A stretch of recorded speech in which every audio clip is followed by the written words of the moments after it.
I'm Kerry Rowett, and this is the Align and Attract podcast, helping you to create your version of an aligned business. Let's dive into today's episode. Celebration and connection with Rebecca Saunders. You're really going to love this conversation today.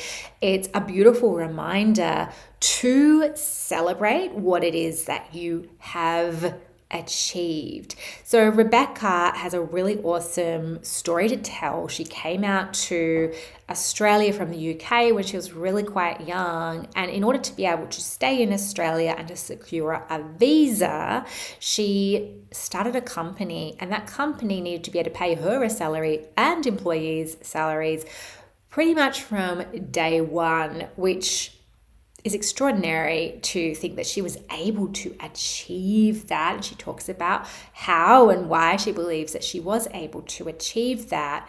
And then just as she was looking to move on from that company, COVID hit. And because this company is based in video, that company just exploded and grew dramatically. And while some businesses were shut down, they were deemed an essential service. And so they worked extremely hard over that time frame. And then Rebecca, as she mentions in the episode, did experience some burnout. And as she emerged from that, she's really moved into her dream business, which is the Champagne Lounge.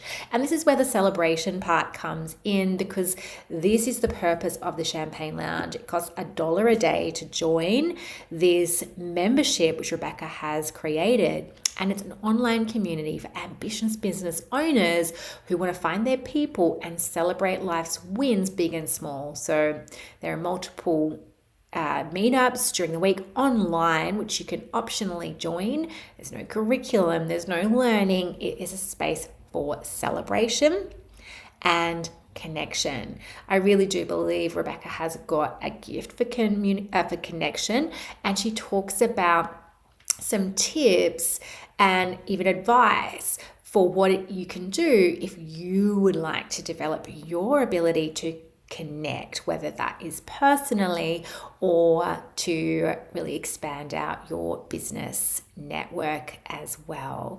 So I cannot wait to hear what you think. Let's dive in. Hello and welcome, Rebecca. I am so excited to have you with me today. Thanks for having me, Carrie. It's exciting. So could you start out by just telling us about your entrepreneurial journey, please? Oh, okay. Interesting one. So I moved to Australia in 2012, and I guess that's really where my entrepreneurial journey, in the sense of the word, started. So prior to that, living in the UK, I kind of had an inkling of I was doing things a bit different. I mean, I did 4 jobs whilst doing a uni degree, bought my house in my second year of uni. Like I was, doing a few things differently, making connections, saving cash, buying property, having a good time. And when I moved to Australia, my goal was to stay in the country. Slight downfall in the fact that I came on a working holiday visa. And so for anyone that's gone through the visa process, they'll know that like to get from working holiday into sort of permanent residency, into citizenship, requires you to be employed by somebody to sponsor you and have a company sponsor you to get that role. I would be a terrible employee, as I'm sure many business owners would be in their own right as well. And so I built my company and started my video production company to sponsor myself. So what that involved for me was starting a company that had to, for several things, it had to pay me a salary from day one and a market salary from day one. I had to hire people to do all the jobs that I wasn't legally allowed to be doing outside of the job on my visa. So I had to pay a team and have a team and pay them salaries as well. So the company had to go literally from nothing to like full throttle, pay team members proper rates very, very fast, like almost instantaneously. And so that's where my journey started. And I took that business and took it from me and 2 other members of staff into a nationwide and then a global video production company, took on a film studio as well a few years before COVID. I think 2019 we took that on, and then have since sold part of that business, closed down part of that business, and launched the Champagne Lounge, which is now for me, my journey and my purpose is about ensuring that female business owners don't feel lonely in the journey. So it can be a lonely ride. So that's what I'm doing now. But that's the entrepreneurial journey in a nutshell, my love. Well, I have a number of questions to ask you about that. Yeah. And the first question I want to ask you is that starting a business in and of itself is challenging, Yeah. but most people will mitigate the risk by, for example, starting part-time outside of a job, or, they'll just build up slowly. And you were not able to do that. So first of all, what background do you think you had that enabled you to do that? And also, how did you find the confidence to know that that was going to work out and that you weren't just going to end up in a hole? Okay, well, I'll start with the second one. So the confidence piece, for me, I just have this innate feeling that it will all be fine. Much to my husband's just disbelief sometimes of just, are you sure though? I'm like, sure, but just I know, so and so I've always had that feeling of, well, I can make it happen, so let's just make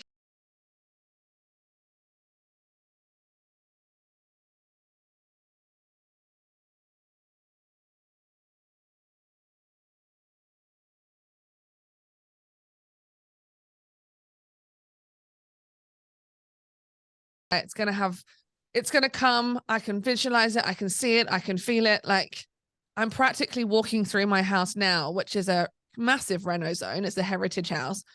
And I can see what it's going to look like as I'm walking through it. Like, that's just how my mind works. And I'm sure that sounds a bit crazy to a few people listening, but like, I can walk through the hallway and know exactly what type of light and wallpaper is on that wall.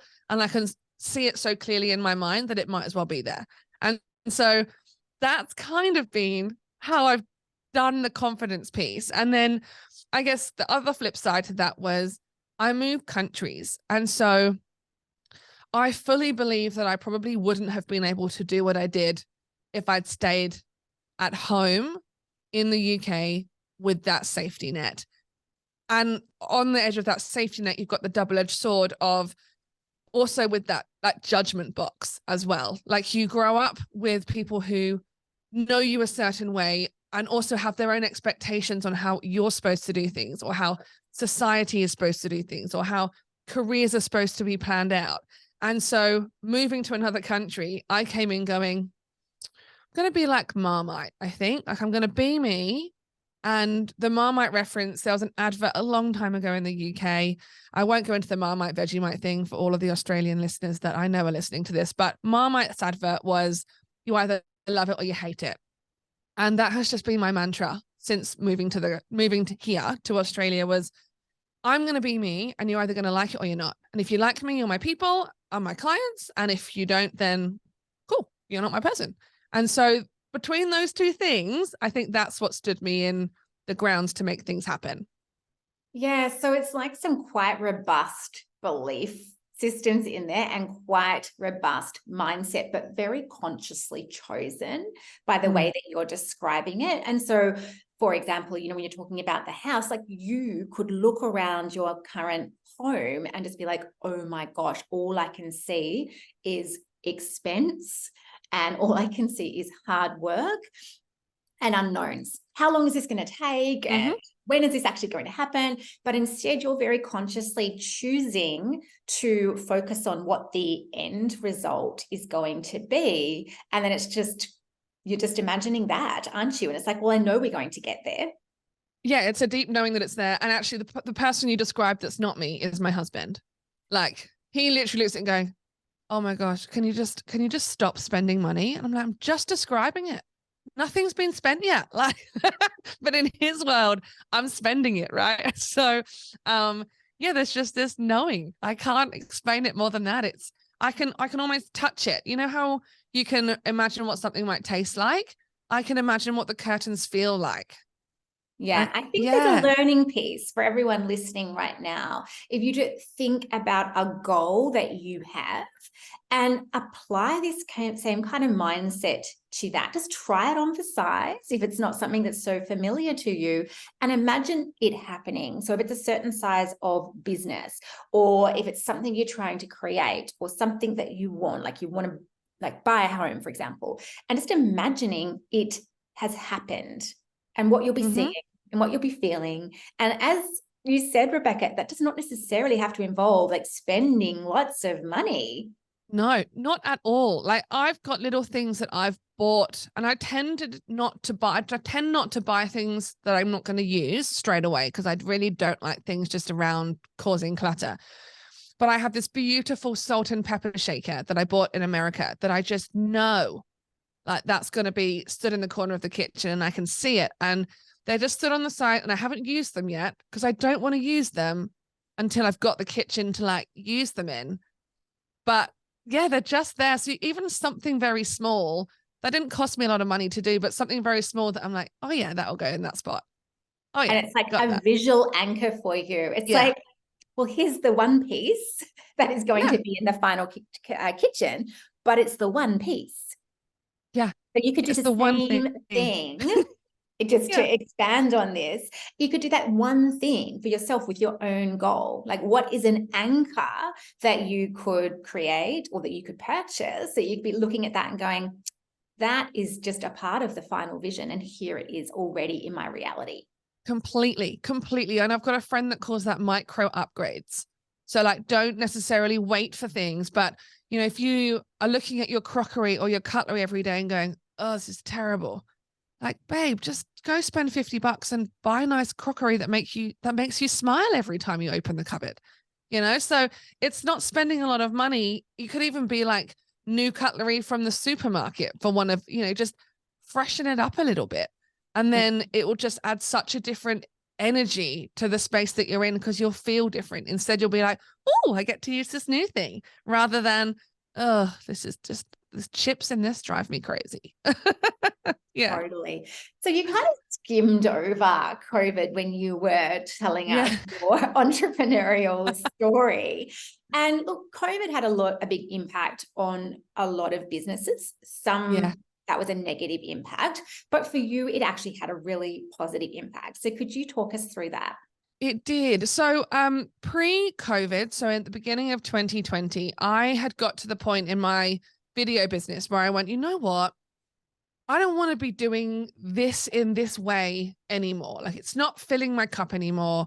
What do I want to do? And at the time, I had taken on a film studio space. And so what that looks like is we took on a soundproof film studio. So not just like a room with a pop-up banner or, you know, pop-up backgrounds. This was a fully dedicatedly built soundproof white cyclorama curved wall lighting rig on the ceiling. You've seen it in movies. That was the kind of thing. And we took that on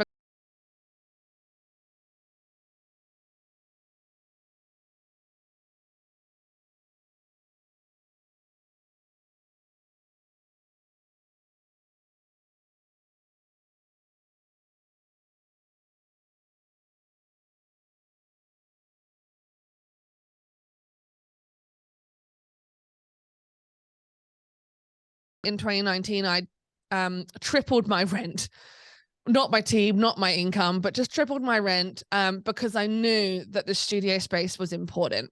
And so come sort of 2020, I decided that I wanted to do something different. I was going to rent the space out differently. I was going to close down my business in its current form and do something different. And I had the conversation with my team as if to say, I can't do this anymore. Like I'm actually really stressed on finding the work to pay you guys and then paying me at the end. Like this is all too much. Like team is a huge undertaking. And they totally saw it. They totally agreed with it. And we agreed on that they'd go freelance so that if jobs came in, they'd then be freelance. And so I'm not even exaggerating. Like a week after we'd had that conversation, COVID hit and the world just went loopy. Like everything was just loopy. And I kept my team on in the space of, you know, do we, don't we? What does this look like? Because at the end of the day, when someone's been with you for 8 years, you don't want to just cut them off and then not be able to sustain anything. Because at the time, job keeper, job seeker, you had to like follow specific criteria. So we kind of had that are we freelance? Are we salaried staff? Kind of limbo balance for a month. And as things were starting to settle down and people realized that video was becoming the necessity, to making business work, that's when my phone started going hectic. Like my phone was ringing. I opened my calendar up for 15-minute calls and I was back-to-back calls with people, just triaging, for want of a better word, how we could help, the course we've got, the equipment we had, the film studio. And so we literally were so busy during the time of COVID. Our film studio was allocated as a essential service because we could do live streaming and have corporate clients, the media, the medical industries come in and film in that space. And so we went from me wanting to go, I'm done now, to 7 figures in the pandemic, and it was hectic. Wow. So huge growth. Like it often sounds like very glamorous and very exciting. And I'm sure it was, but it can also come at a cost. Massively.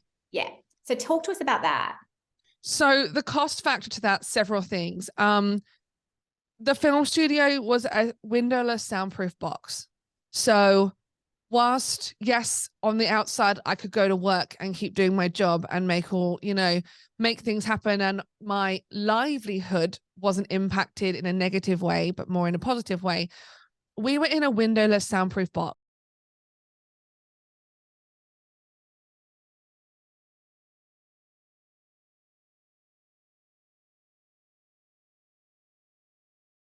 Energetically, doing that amount of work with a very, very lean team, burnout was real. Like we were so done with being in that space, running at that speed, that after 2.5 years, we kind of all just went into a bit of a crumpled mess.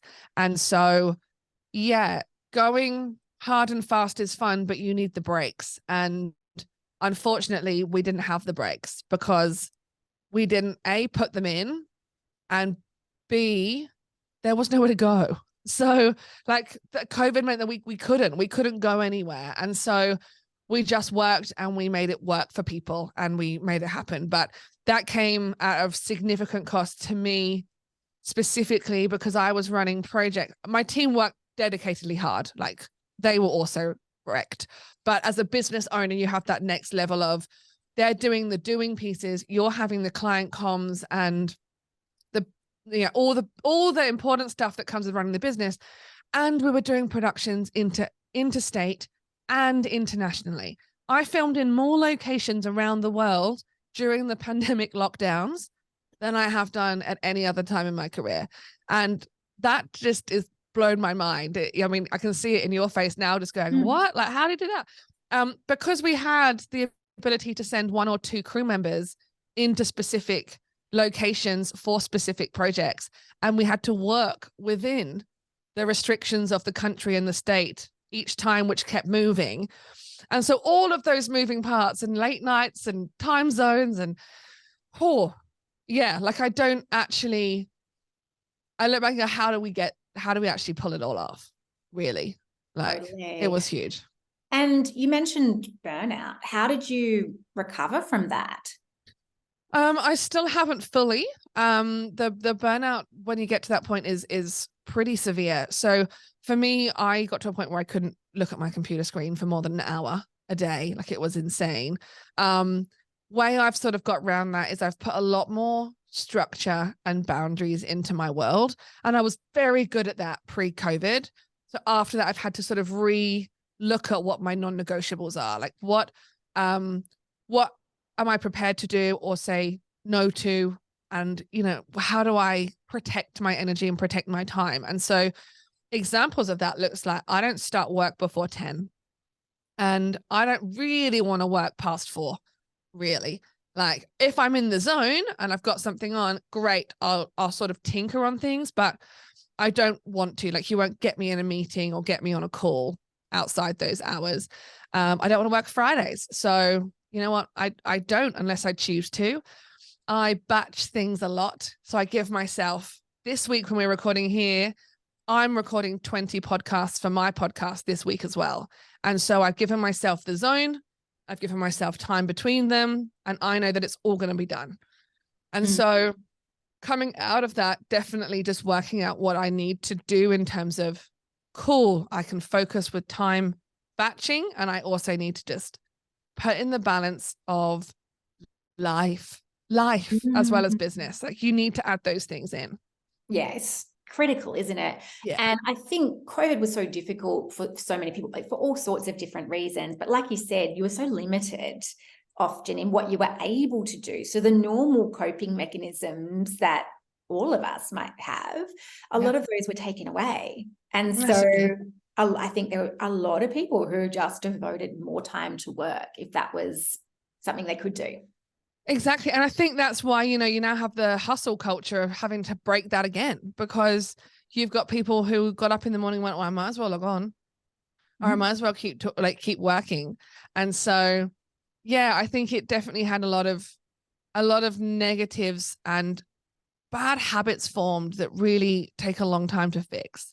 It's so true. And there's so many people who are still, like you said, recovering from that period for different reasons. So out of that, you ended up selling off part of the business, you closed down part of the business, and you had the idea for the Champagne Lounge birth.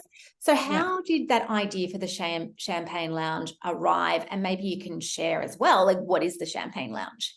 Yeah, so the Champagne Lounge arrived, and it was really in my mind at the beginning of 2020 of, let me create something different and something new. And you know what, funnily enough, I think it probably could have really thrived through COVID as well, because but I didn't launch it until the beginning of 2023. And the reason for it and the premise behind it, I wanted to create a space for female business owners to connect without agenda, and without adding to their to-do list and the list of things that they need to get done in a day, in a week, in a month, the list goes on.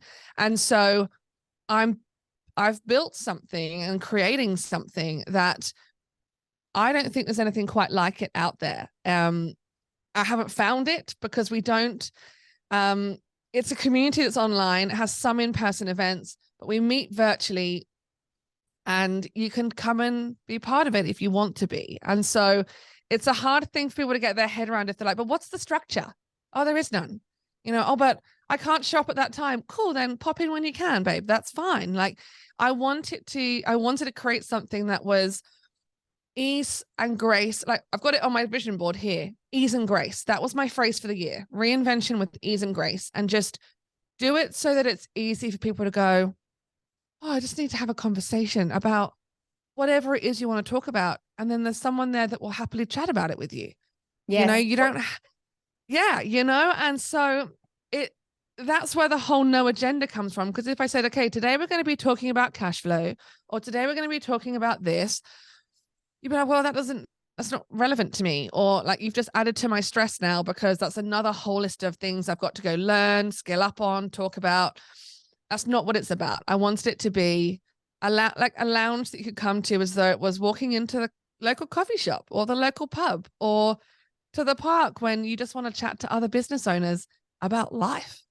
Yes. Life and business. Totally. Yeah. And I'm a part of the Champagne Lounge, and I do love that aspect of it, like that permission giving. Like, you have multiple calls a week, and the call time that I am most likely to be able to make is kind of my dinner prep time. We've normally just gotten home from school, and then I'm kind of prepping dinner. And so I can kind of just do that. Like, I can't show up perfectly, but I can show up, and I can still connect with people who are also like maybe showing up imperfectly or squeezing. But we're not perfect. None of us are perfect. And so I've been on calls. Well, you and I were on a call together in a taxi, and I run the events, and I'm like, we're in a cab on the phone. There's people that do it from the airport or from their kitchen, like you just said, or, from the car because they're waiting outside their kids' dance lessons.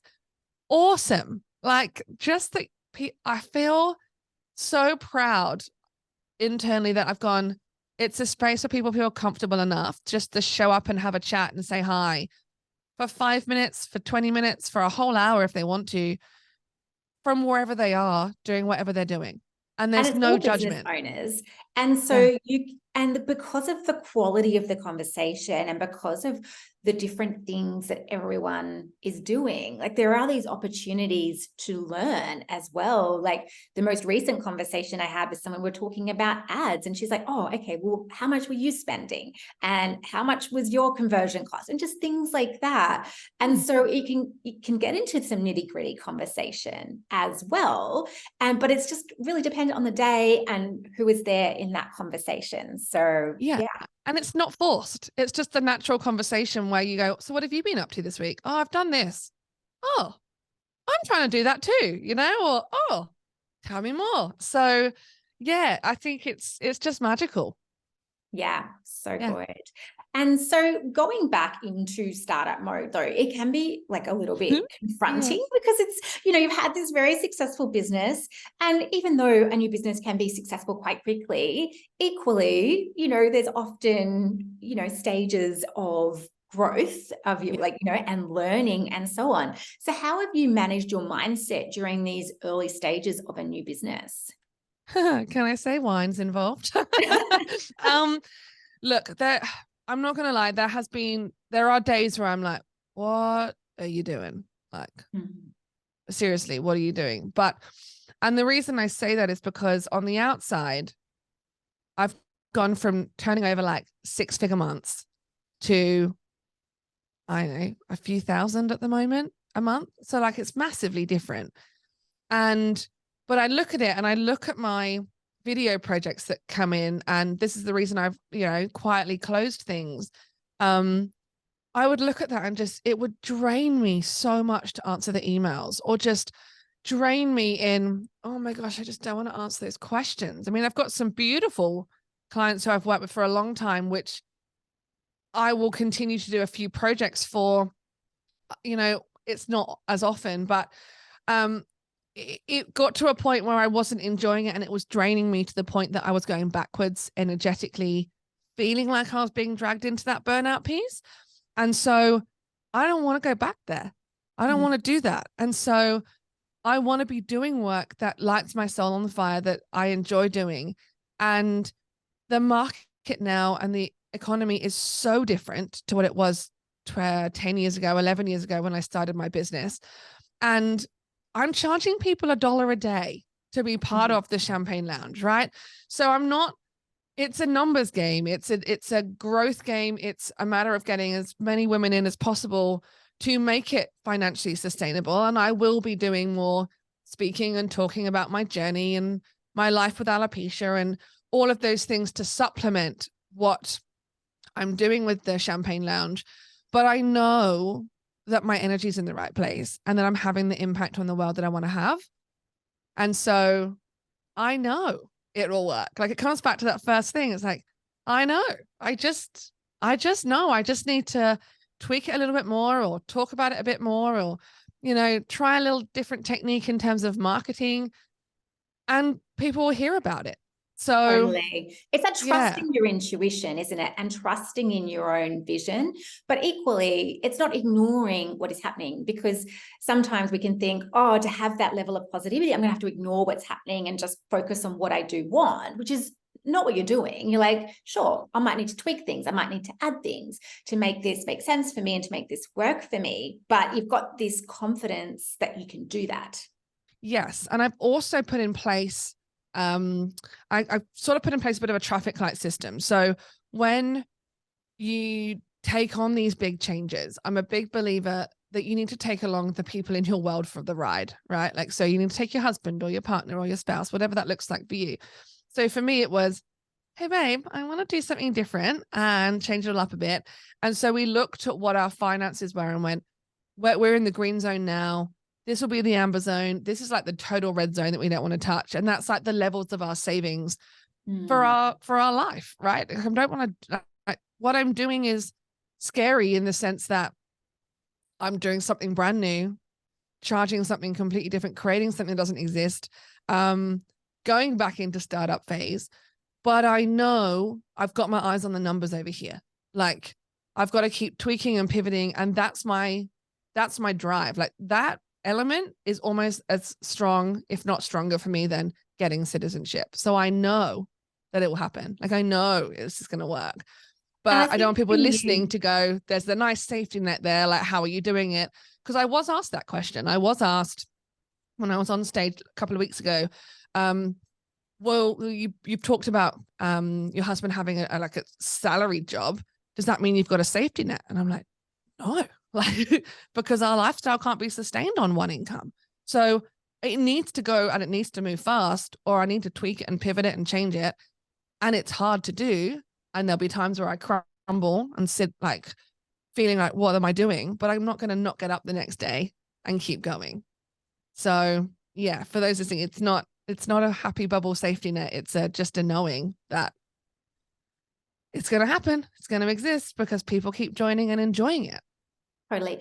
And I just really wanted to point to what you said around the numbers as well, because I see a lot of people, even clients who have 7-figure businesses actually, who can personalize things, but sometimes it is just the numbers. Like once you have a sense of, well, how many people, for example, have seen the sales page, you start to give a sense of, well, when this many people see the sales page, this many people sign up, because you've got those percentages. This is just stuff you can track. And it's like, okay, cool. Well, I need to get the sales page in front of this many additional people. And that's very different than making it about you and your worth. So different. And it becomes, and it's so different to what I was doing before, right, Kerry? Like I was before doing project by project, one-on-one with clients. And this is so different. It's a numbers game. It's a numbers game. And it is a totally different way of thinking that, yes, I get to show up and be me in the thing, but to get people in the thing, it's math. It's like, it's maths and it's science in the world of getting it in front of people. You just got to, learn the new game.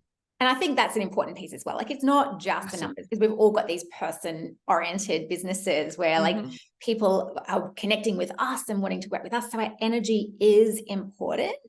But when you pay attention to those numbers as well, then you can take that excessive personalization out of it.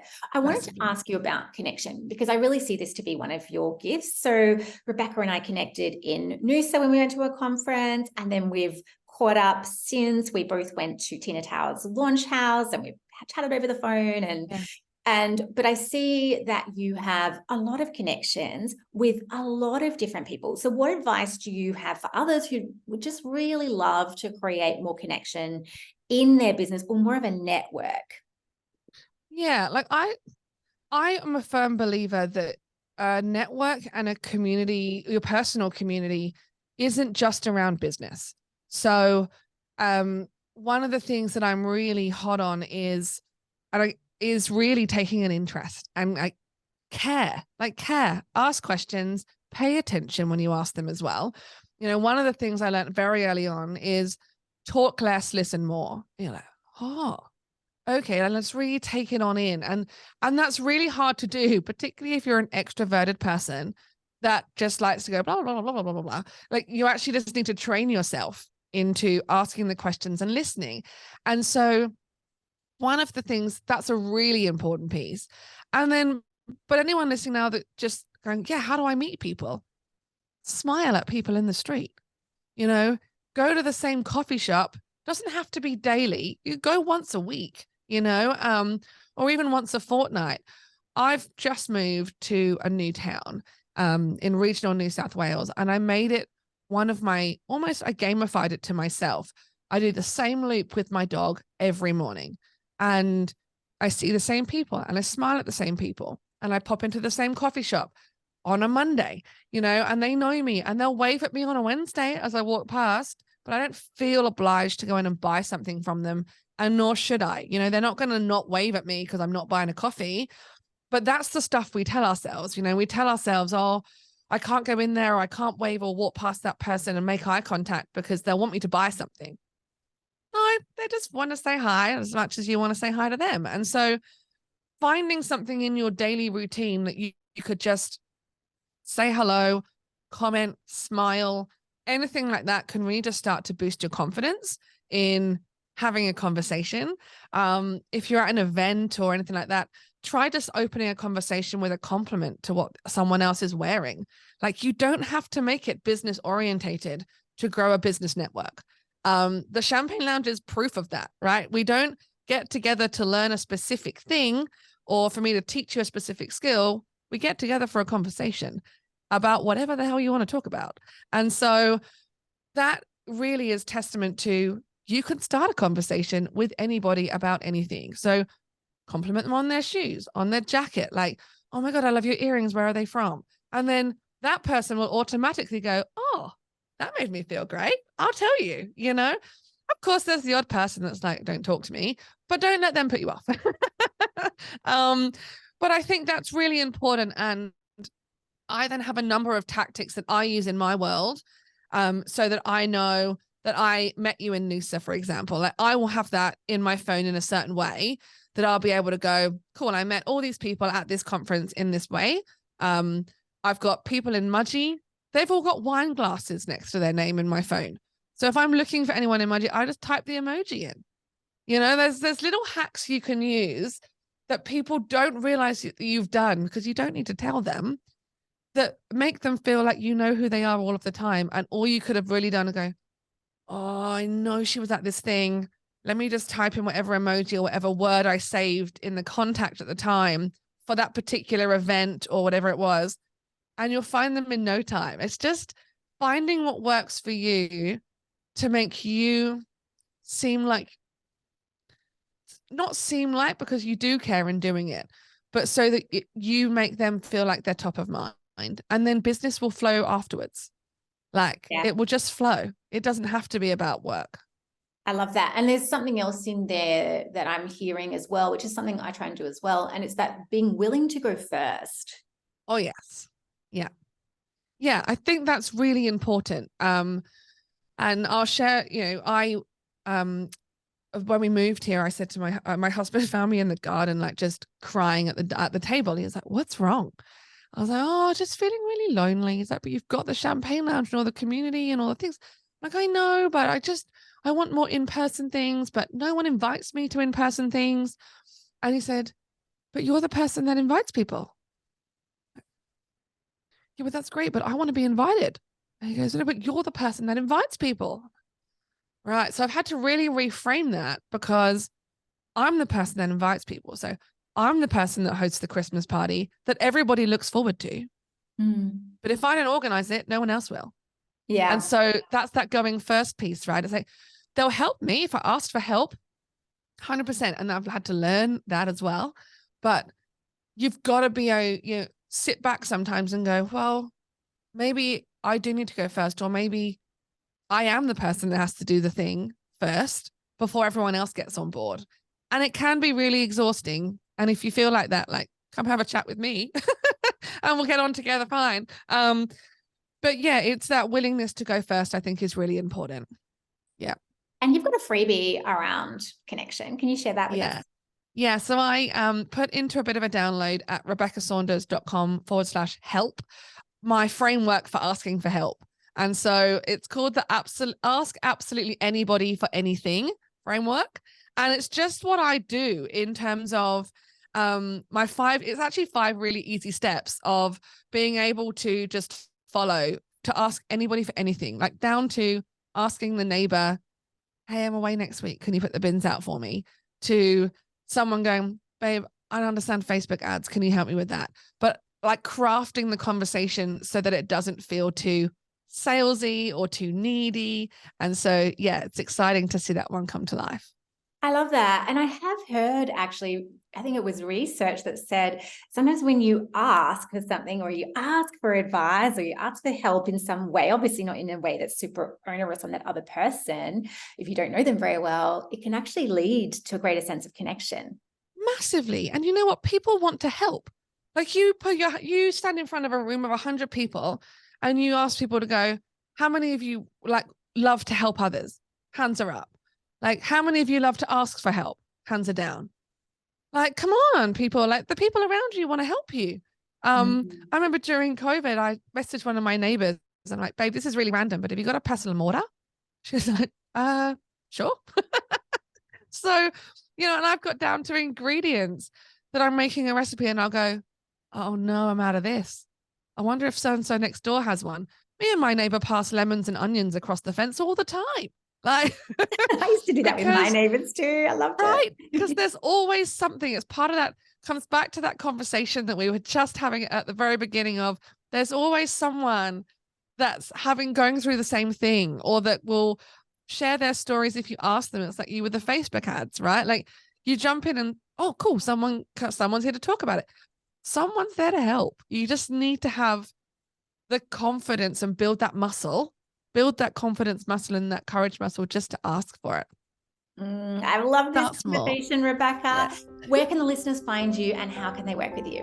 All right. So you can find me at rebeccasaunders.com, and you can find the Champagne Lounge. It's actually really the way to work with me. The champagnelounge.com. That is the online community for female business owners that just want to have a conversation and connect with others that are like them.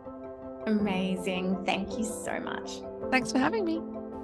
What a fantastic conversation. I really hope that you enjoyed it and that you take something tangible away for you to action, even just reflecting on your successes and really intending to celebrate something you have achieved recently or this year would be such a beautiful way to round out this episode for you. I would love to hear about what you do take away. You can share with me at Kerry Rowett on Instagram. You can tag Rebecca as well at the Rebecca Saunders or at the Champagne Lounge. And remembering you can access that free resource about how to ask for help from Rebecca at thechampagnelounge.com/help. I'll make sure all of the links are in the show notes for you. I hope you have the most beautiful day and I will see you next time.